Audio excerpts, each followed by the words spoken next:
Les étoiles, commis voyageurs, d'Alexandre Dumas. Il y a eu un temps bien éloigné du nôtre, où le ciel s'appelait l'Olympe, et où le dieu qui habitait cet Olympe s'appelait Zeus, Jupin ou Jupiter. Trois noms qui, à peu de choses près, veulent dire la même chose. Ce dieu eut un jour la bizarre idée de rendre les hommes heureux. Lorsqu'il eut fait part de cette idée singulière à son conseil de régence, composé de Neptune et de Pluton, ces deux divinités trouvèrent la prétention tellement saugrenue qu'ils s'écrièrent: « Oh, la drôle d'idée, sire! Sapristi, la drôle d'idée! » Mais quand un dieu a une idée dans la tête, il faut qu'il mène cette idée-là à bonne ou à mauvaise fin. Restaient les moyens d'exécution. Jupiter réfléchit un instant, puis relevant tout à coup la tête. « J'y suis !» dit-il. Et il appela à lui les 7 étoiles du septentrion. Les étoiles obéirent et vinrent se réunir à ses pieds. Les astronomes, voyant ces 7 météores, qui traçaient un sillon lumineux dans l'azur du firmament, annoncèrent la fin du monde. Voilà comme les savants se trompent sur les intentions divines. Les étoiles dirent: « Nous voilà, majesté resplendissante et terrible. Que veux-tu de nous? Vous allez faire vos mâles et voyager sur la terre, » répondit le fils de Saturne et de Ré. « Vous recevrez tous les jours 2 écus pour vos frais de voyage. »« Et qu'allons-nous faire sur la terre? » demandèrent les étoiles. « Je me suis mis dans la tête de rendre les hommes heureux, » répondit Jupiter. « Mais comme ils n'apprécieraient pas le bonheur, si je leur donnais le bonheur pour rien, j'exige que vous le leur vendiez. Vous serez mes commis voyageurs. Nous serons ce que tu nous ordonneras d'être, majesté toute-puissante, » dirent les étoiles d'une voix si mélodieuse que les hommes levèrent les yeux vers le ciel. « Mais que vendrons-nous aux hommes? Mettez-vous l'une à la suite de l'autre, et défilez devant moi. » Les étoiles s'alignèrent et se mirent dans l'ordre qui leur avait été indiqué. Jupiter dit à la première: « Toi, tu vendras de l'esprit. » Il dit à la seconde: « Toi, tu vendras la vertu. » Il dit à la troisième: « Toi, tu vendras la santé. » Il dit à la quatrième: « Toi, tu vendras la longévité. » Il dit à la cinquième: « Toi, tu vendras l'honneur. » Il dit à la sixième: « Toi, tu vendras le plaisir. » Il dit à la septième: « Toi, tu vendras l'argent. » Jugeant le désir des hommes d'après les vœux qu'il lui adressait, il crut que les hommes ayant l'esprit, la vertu, la santé, les longues années, l'honneur, le plaisir et l'argent, les hommes seraient heureux. C'était croyable en effet.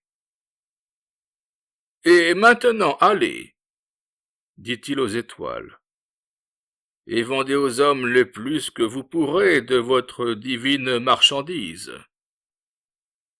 Mais Neptune et Pluton ne furent aucunement convaincus, et se mirent à rire plus fort que jamais, en répétant: « Oh, la drôle d'idée, sire! Sapristi, la drôle d'idée! »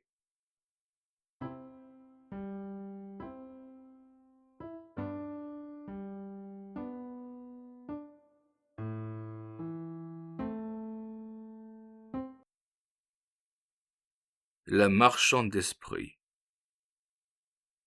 Les 7 étoiles emballèrent leurs 7 espèces de marchandises dans des caisses différentes, que leur fournit le magasinier du ciel. Et descendus sur la terre, commencèrent à faire l'article, dès à la première grande ville qu'elles trouvèrent sur leur chemin. « Achetez de l'esprit! Achetez de l'esprit !» criait l'étoile numéro 1. « J'en ai du tout frais, du tout chaud! Achetez de l'esprit! Qui veut de l'esprit? De l'esprit !» « Morbleu, est-ce que cette drôlesse-là nous prend pour des imbéciles ?» dirent les journalistes, les romanciers, les auteurs dramatiques, les directeurs de spectacle et les fermiers généraux. « Une leste gaillarde, amoureusement tournée par ma foi !» dirent les dandys en regardant la marchande d'esprit avec leurs lorgnons, leurs lorgnettes et leurs binocles, et en fouettant leurs bottes avec la cravache ou la badine qu'ils tenaient à leurs mains gantées, beurre frais. « Seulement, elle nous a l'air un peu bas-bleu. Quel dommage !»« Que vient faire ici cette bégueule ?» dirent les femmes. « Elle ferait bien mieux de nous apporter des soieries de Lyon, des dentelles de Valenciennes, des écharpes d'Alger, des coraux de Naples, des perles de Ceylan, des rubis de Visapour et des diamants de Golconde. Mais de l'esprit, on l'a pour rien. L'esprit court les rues. Elle sera obligée de manger son fond, et encore, elle mourra de faim. » Et la pauvre étoile passait, sans avoir étraîné, d'une rue à l'autre. Lorsqu'enfin, trouvant une porte ouverte, elle entra. C'était à l'académie. On recevait un néophyte. « Achetez de l'esprit! Achetez de l'esprit !» cria l'étoile. Les auditeurs éclatèrent de rire. Le récipiendaire prit une prise de tabac. Mais le président, appelant les huissiers, « Chassez-moi cette sotte et donnez bien son signalement au concierge, afin qu'elle ne repasse jamais la porte de l'académie. » Les huissiers chassèrent l'étoile, et les portiers prirent son signalement. L'étoile s'en alla tout honteuse. Mais après avoir passé un pont et remonté le quai pendant 100 de pas, voyant une place au milieu de laquelle s'élevait un buste, et au bout de cette place une grande voûte, où l'on entrait par une 12 de degrés, que montait et descendait une foule de gens, qui paraissaient trop affairés et très peu spirituels. Elle pensa que peut-être elle trouverait là le débit de sa marchandise, ignorant que plus les gens étaient bêtes, moins il leur venait à l'idée d'acheter de l'esprit.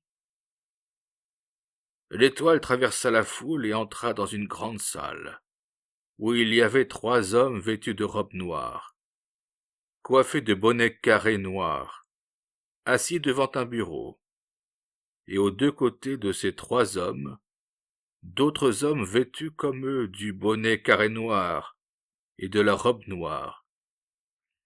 Alors elle reconnut qu'elle était entrée au palais de justice, et que les hommes noirs étaient des juges, des avocats et des avoués.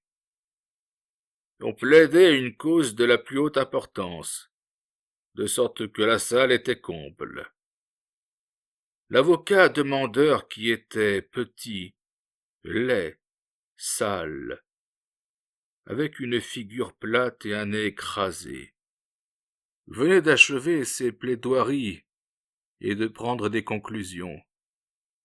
Aussi se faisait-il une sorte de silence au moment où l'étoile entra. Elle crut le moment propice et se mit à crier. « De l'esprit, messieurs! Qui veut acheter de l'esprit ?» Or il arriva que l'avocat qui venait de plaider et celui qui allait plaider virent chacun de son côté une épigramme dans cette offre, et d'accord pour la première fois, prirent contre la malencontreuse étoile les mêmes conclusions. Ces conclusions tendaient à ce que la marchande d'esprit fût décrétée d'accusation à l'instant même, comme prévenue d'insulte à la justice. Par bonheur, le procureur général était un jeune homme de beaucoup d'esprit, et il se contenta de conclure à ce que l'étoile fut conduite hors du palais de justice par 2 gendarmes. Les 2 gendarmes prirent l'étoile chacun par un rayon, et la reconduisirent jusqu'au pont, en lui montrant la voûte, et en lui disant « Vous en êtes quitte pour la peur, cette fois-ci, ma belle enfant, mais qu'on ne vous y reprenne plus. » La pauvre étoile s'en alla confuse, marcha jusqu'à ce qu'elle arrivât sur une grande place au milieu de laquelle elle aperçut un monument carré. « Ah bon ?» dit-elle. « Voilà un temple comme j'en ai vu un à Athènes. Et les Athéniens avaient tant d'esprit qu'ils doivent désirer d'en acheter à quelque prix que ce soit. » Aussi se mit-elle à crier. « Achetez-moi de l'esprit! Athéniens, achetez-moi de l'esprit !» 2 hommes passaient. L'un avait sous le bras un portefeuille plein de coupons de toutes sortes. L'autre tenait un carnet sur lequel il faisait des chiffres, tout en marchant. « Je crois qu'elle nous a appelés Athéniens, » dit l'homme au portefeuille. « Il me semble avoir entendu quelque chose comme cela, » répondit l'homme au carnet. « Que veut-elle dire par Athénien ?» demanda l'homme au portefeuille.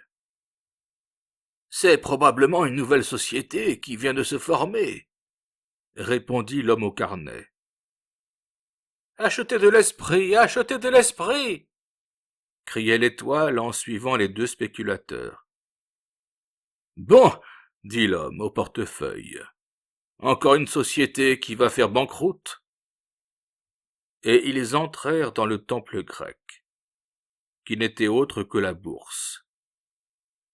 On vendait, on achetait, on agiotait, on payait des différences, on proposait des primes. Les uns offraient des coupons espagnols, les autres du crédit mobilier, celui-ci du gaz liquide, cela de l'eau à domicile. Et tout le monde trouvait le débit de sa marchandise. L'étoile se promenait au milieu de ce tumulte, en criant de toute la force de ses poumons. « De l'esprit, qui veut acheter de l'esprit ?»« Que diable vendez-vous là ?» demanda un quart d'agent de change. « De l'esprit. »« De l'esprit ? Ah ! Savez-vous ce que c'est ? » ?»« J'en ai entendu parler. Vous devriez en acheter, si peu que ce soit, ne fût-ce que pour faire connaissance avec lui. » »« Est-il coté ? » ?»« Non. »« Eh bien, alors que diable venez-vous faire ici ?» Et tournant le dos à l'étoile. « C'est un courtier marron, » dit-il à une moitié d'agent de change. Conduite chez le commissaire du quartier pour être entrée sans carte. L'étoile reçut l'ordre de quitter la ville dans les 24 heures.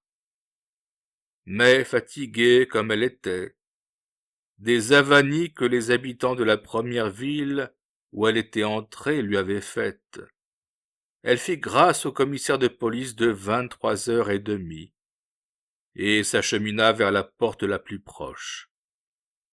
À cette porte, l'employé de l'octroi l'arrêta. « Qu'avez-vous dans cette malle ?» demanda-t-il. « De l'esprit, » répondit l'étoile. « De l'esprit ?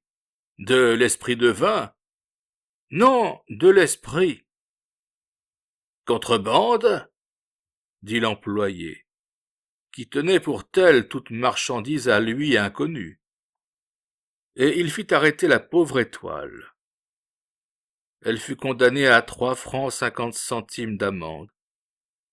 Après quoi 2 douaniers saisirent la caisse, brisèrent les fioles, répandirent leur contenu dans le ruisseau, comme on fait du vin frelaté, tandis que 2 autres, la prenant par-dessous le bras, la conduisirent hors la ville, en lui enjoignant de ne plus y remettre les pieds, sous peine de 3 mois de prison. Pendant ce temps, l'esprit coulait à plein ruisseau. C'est depuis ce jour-là que les gamins qui boivent au ruisseau ont tant d'esprit.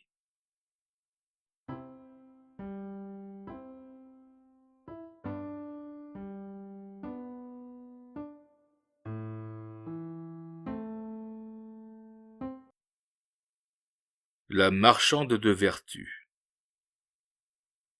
Pendant que l'étoile numéro 1 sortait de la ville par une porte, l'étoile numéro 2 y entrait par l'autre, en criant « De la vertu, de la vertu! Qui veut acheter de la vertu ?» Ceux qui l'entendaient haussaient les épaules et se disaient entre eux « C'est quelquefois l'échappée de Charenton !» Les riches ajoutaient « Où diable veut-elle que nous mettions de la vertu ?» Les pauvres murmuraient « Ce n'est pas la peine de faire des sacrifices pour l'acheter, car personne ne croira que nous la possédons. » Les femmes disaient « Bon, de la vertu. Il ne nous manquerait plus que cela. Nous avons assez de peine à attraper des maris sans vertu. Comment ferions-nous avec de la vertu ?» Les jeunes cavaliers disaient « La vertu. Nous avons déjà 2 chevaux, une meute, un jockey. Avoir avec tout cela de la vertu serait un luxe qui mériterait que nos parents nous fissent interdire et que nos tuteurs nous nommassent un conseil de famille. » Une seule femme s'approcha de la marchande. C'était la veuve d'un adjoint au sous-receveur d'un bureau de timbre. « Combien coûte-t-elle la vertu ?» demanda la veuve. « Rien. Comment rien ?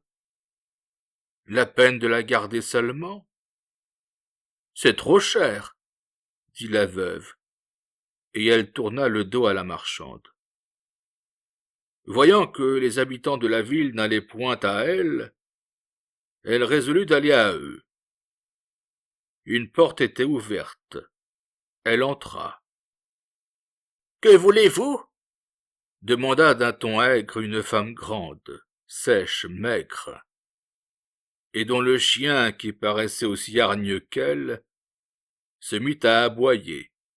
« Pardon, madame, » répondit humblement l'étoile, « mais c'est que je suis marchande. Je n'ai besoin de rien. Tout le monde a besoin de ce que je vends. Que vendez-vous donc ? Je vends de la vertu. Si vous vendez de la vertu, vous devez en acheter alors. » « Sans doute. Pourquoi cela ? » demanda la marchande. « C'est que j'en ai à revendre, » dit la prude. « Montrez-la, et peut-être ferons-nous affaire. » Alors la prude ouvrit les tiroirs d'une toilette, et elle en tira une vertu, mais si vieille, si rapiécée, si pleine de reprises, si pleine de taches, si mangée au verre, qu'il était impossible de se rendre compte de ce qu'elle avait pu être 20 ans auparavant. « Combien me donnerez-vous de cette vertu-là » demanda la prude. « Combien me donnerez-vous pour vous l'acheter » demanda l'étoile. « Voyez-vous l'impertinente » s'écria la prude, en arrachant sa vertu des mains de la marchande. Mais la pauvre vertu était si sèche et si fragile qu'elle se déchira comme une toile d'araignée.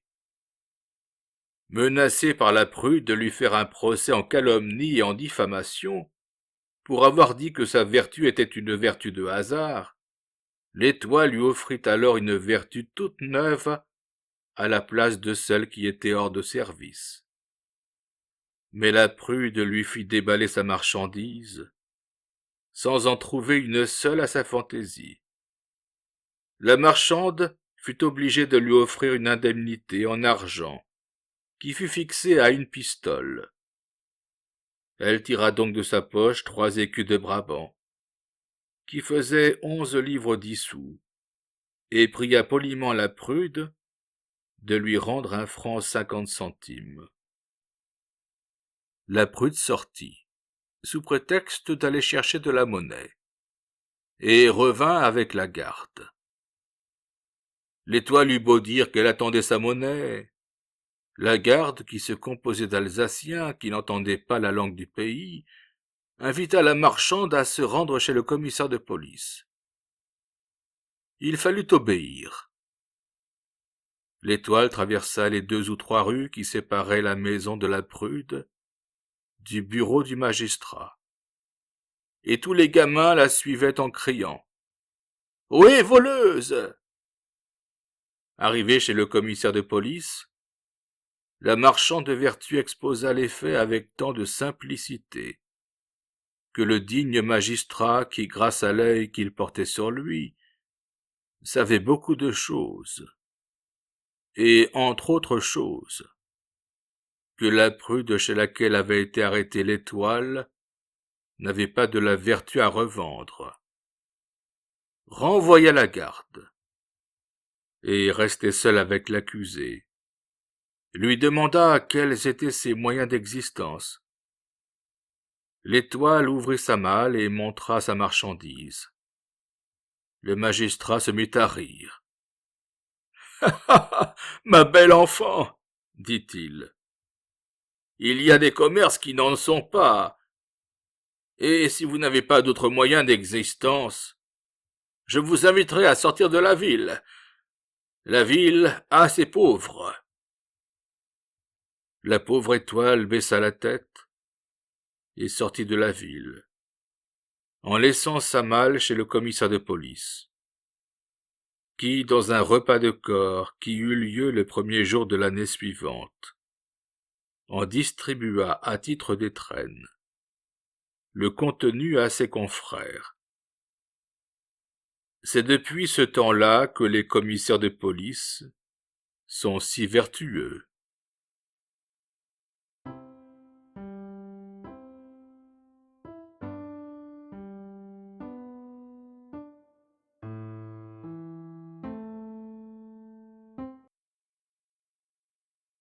La marchande de santé. Le même jour, la 3e étoile entrait dans la même ville. C'était celle qui vendait de la santé. « Santé, santé à vendre !» criait-elle. « Qui veut de la santé ? Est-ce que vous vendez de la santé ?»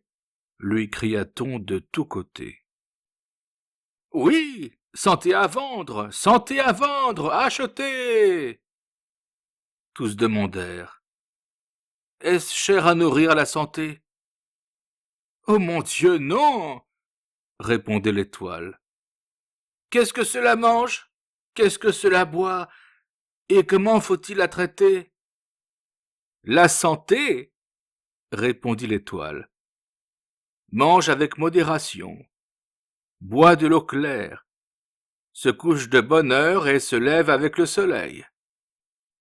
Autant vaudrait se faire ermite, disait-il, que d'acheter de la santé. Mais cependant il y eut 2 classes d'individus qui se dirent : si par malheur cette marchande-là fait fortune, nous sommes ruinés. C'étaient les médecins d'abord, les fossoyeurs ensuite. En effet, dans cette ville, les médecins et les fossoyeurs formaient une société en commandite, sous la raison sociale, messieurs Trépas et compagnie. Fossoyeurs et médecins se réunirent, et résolurent de se débarrasser coûte que coûte de la marchande et de la marchandise. Les fossoyeurs se chargèrent de la marchandise, Les médecins se chargèrent de la marchande. Un fossoyeur lui escamota sa boîte. Et comme elle criait « Au voleur !» elle fit rencontre d'un homme bien vêtu, quoique d'une façon un peu lugubre, qui, au lieu de la lui faire rendre, la conduisit à l'hôpital. Quand la pauvre étoile reconnut le lieu où elle était, elle voulut en sortir au plus vite. Mais la porte s'était refermée sur elle. Elle vit qu'elle était tombée dans un guet-apens. « Monsieur le médecin, dit-elle, monsieur le médecin, ayez pitié de moi. Je me porte à merveille. Vous vous trompez, lui dit-il. Vous êtes fort malade. Mais je mange bien. Mauvais symptôme. Je bois bien. Mauvais symptôme. Je dors bien. Mauvais symptôme. J'ai l'œil clair, le pouls calme, la langue rose. Mauvais symptôme. Mauvais symptôme.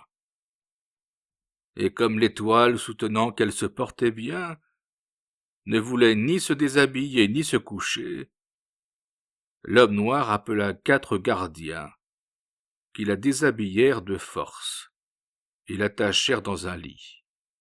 « Ah !» dit le médecin, « tu te mêles de vendre de la santé quand nous vendons de la maladie, nous. Au lieu de nous proposer une association, tu viens nous faire concurrence. Eh bien, tu vas voir ce que tu vas voir. » On la soumit à un traitement pathologique, le plus expéditif de tous les traitements. Enfin, sous prétexte qu'elle dormait trop, somnolence qui pouvait amener l'apoplexie, on lui chatouilla la plante des pieds chaque fois qu'elle ferma les yeux. Par bonheur, la marchande de santé était immortelle. Par bonheur encore, une nuit, son gardien s'endormit. La pauvre étoile parvint à détacher un de ses bras, puis 2, puis une jambe, puis l'autre.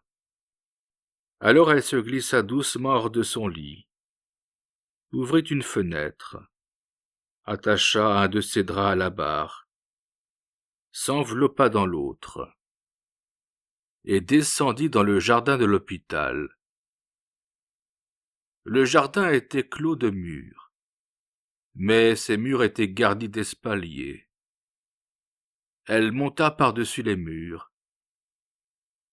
Une fois de l'autre côté de l'enceinte mortuaire, l'étoile se mit à courir de toutes ses forces.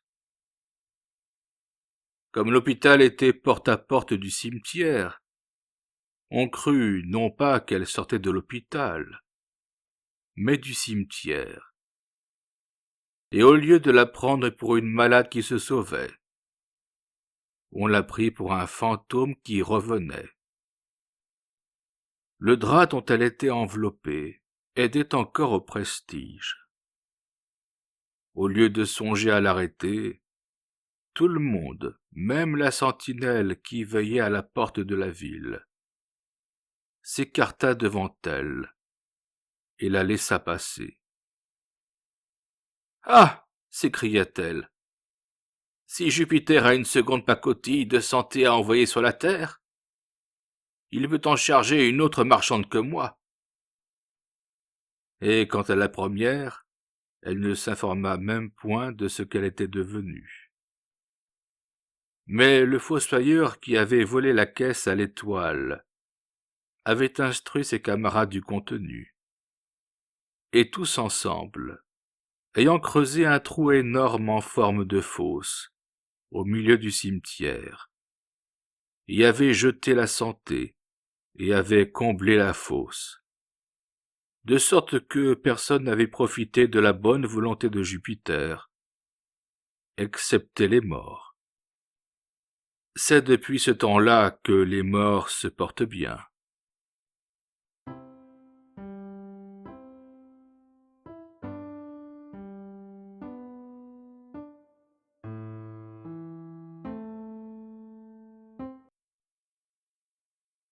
La marchande de longues années. Pendant que l'on conduisait traîtreusement la santé à l'hôpital, où elle fut morte, si elle n'eût pas été immortelle.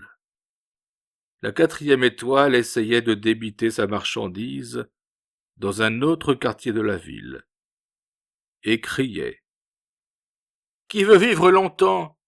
Qui veut vivre toujours? Achetez de longues années !» À ce cri, toute la ville fut sans dessus dessous. Un riche banquier qui avait maison à Paris, à Francfort, à New York, à Vienne et à Londres, ordonna à son agent de change de réaliser autant de millions qu'il en faudrait pour acheter la boîte à lui tout seul. Les grands seigneurs requirent la garde, afin d'empêcher les manants d'acheter la précieuse denrée. Le clergé se rassembla. L'archevêque prévint le pape par le télégraphe électrique. Le pape répondit « Ceux qui achèteront de longues années devront payer une dîme d'1 année sur chaque 10 années qu'ils achèteront. » La Chambre législative décréta que celui qui achèterait de longues années paierait l'impôt progressif.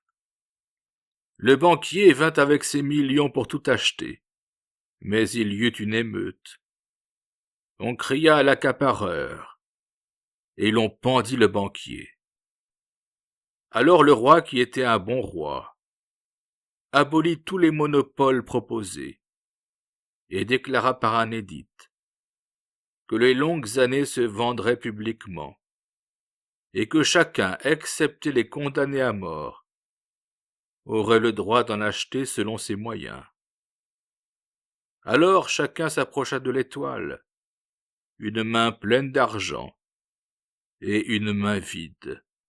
« À moi de longues années! De longues années à moi! À moi! À moi! » « À votre service, messieurs et mesdames, » répondait l'étoile. « Mais avez-vous fait provision de la marchandise que vendaient mes 3 sœurs? »« Et que vendaient vos 3 sœurs? » demandaient les acheteurs, pressés de tenir la précieuse marchandise. « La première vendait de l'esprit. Nous n'en avons pas acheté. La seconde vendait de la vertu. Nous n'en avons pas acheté. La 3e vendait de la santé. Nous n'en avons pas acheté. »« Alors, répondit la marchande de longues années, j'en suis fâché. Mais sans esprit, sans vertu et sans santé, les longues années n'ont aucune valeur. » Et la marchande de longues années referma sa malle, refusant de vendre sa marchandise à des gens qui n'avaient pas eu l'intelligence d'acheter celle de ses sœurs. Sa malle refermée, il se trouva qu'elle avait, sans y faire attention, gardé un échantillon de sa marchandise à la main. C'était un petit bout de longue vie. Il y en avait pour 3 siècles. Un perroquet était là sur son perchoir. « As-tu déjeuné, Jacquot ?» lui demanda-t-elle. « Non, Margot !» répondit le perroquet. L'étoile se mit à rire et lui donna l'échantillon. Le perroquet le mangea jusqu'à la dernière miette. C'est depuis ce temps-là que les perroquets vivent 300 ans.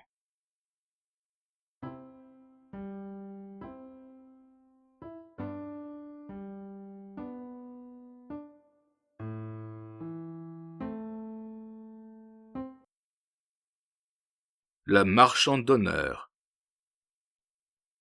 En ce moment, la marchande de longues années, qui regardait le papegaie, croquant son échantillon, entendit un grand tumulte. Au milieu de ce grand tumulte, elle distingua ces mots. « De l'honneur! De l'honneur! Qui veut acheter de l'honneur ?» C'était la 5e étoile qui faisait son entrée dans la ville. À ce cri « De l'honneur ! Qui veut acheter de l'honneur ?» Tout le monde résolut de ne pas acheter l'honneur, mais de s'en emparer, s'il était possible de l'avoir pour rien. En conséquence, ils se ruèrent sur la pauvre étoile, qui, se voyant ainsi menacée, ouvrit sa boîte et la secoua. 1000 choses en tombèrent. C'étaient des croix, des titres, des rubans, des clés d'or, des épaulettes. Chacun se rua sur quelque objet, et l'emporta tout courant, croyant emporter de l'honneur, tandis que la droite étoile n'avait laissé tomber que des honneurs. Ce qui n'est pas la même chose. Le véritable honneur était resté au fond de la boîte de l'étoile, comme l'espérance était restée au fond de la boîte de Pandore. C'est depuis ce temps-là que l'honneur est si rare, et que les honneurs sont si communs.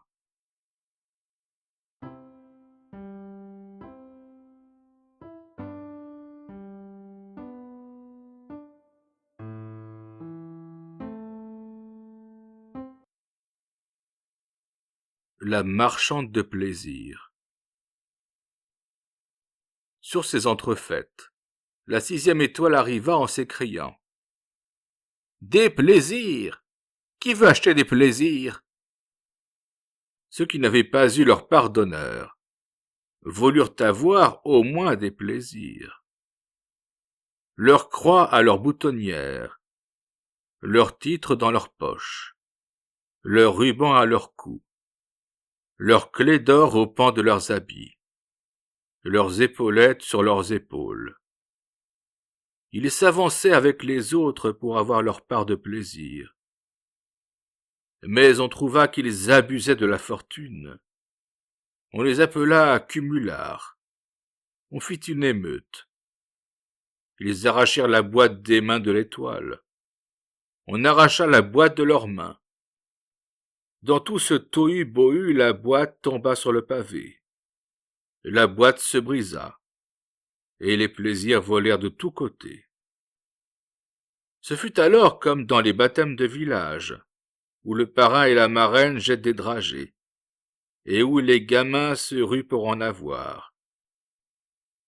Seulement les dragées étaient des plaisirs, et les gamins, la population tout entière d'une grande ville. Il en résulta qu'au lieu que chacun achetât le plaisir qui lui convenait, chacun arracha le plaisir de son voisin, et fut partagé, non pas selon sa convenance, mais au hasard. Or le maraud s'en était donné à cœur joie de se moquer des pauvres humains. Les femmes avaient la chasse, les hommes les dentelles et les chiffons, les goutteux la danse, les paralytiques la promenade, les sourds la musique, les aveugles la peinture, les vieillards l'amour passionné, les vieilles femmes l'amour platonique, les enfants le whisk. Ce que, voyant celle-ci, elle prit les jambes à son cou et se sauva sans demander son argent. C'est depuis ce temps-là que les plaisirs sont si mal distribués, et que l'on est tenté de regarder comme un fou tout homme qui prend du plaisir.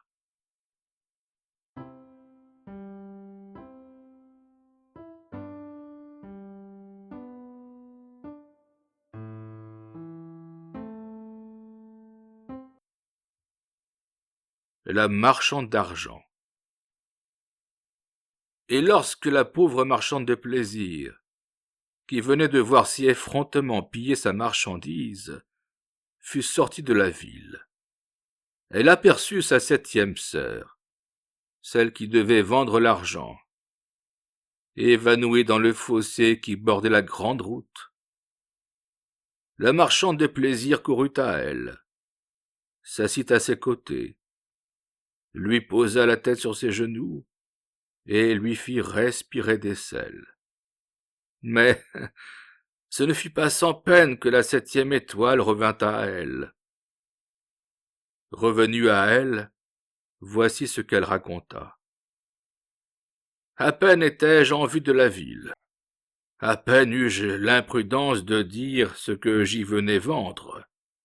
À peine sut-on que j'étais chargé d'argent, que des hommes tombèrent sur moi, me dépouillèrent et me laissèrent pour morte, comme tu as vu. Mais quels étaient ces misérables? Demandèrent les autres étoiles, qui venaient derrière. Des bandits? Des vagabonds? Des hommes mourant de faim? C'étaient des millionnaires, mes sœurs, soupira la 7e étoile. Et quand les 7 étoiles furent remontées au ciel, et eurent raconté à celui qui les avait envoyées comment elles avaient été reçues ici-bas, Jupiter fronça son sourcil terrible.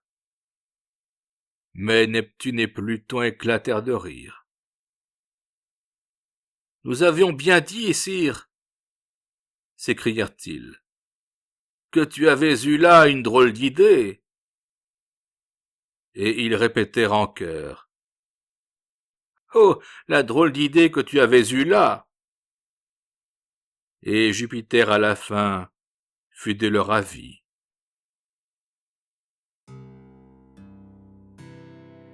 Vous venez d'écouter une lecture de Guillaume de Louvancourt.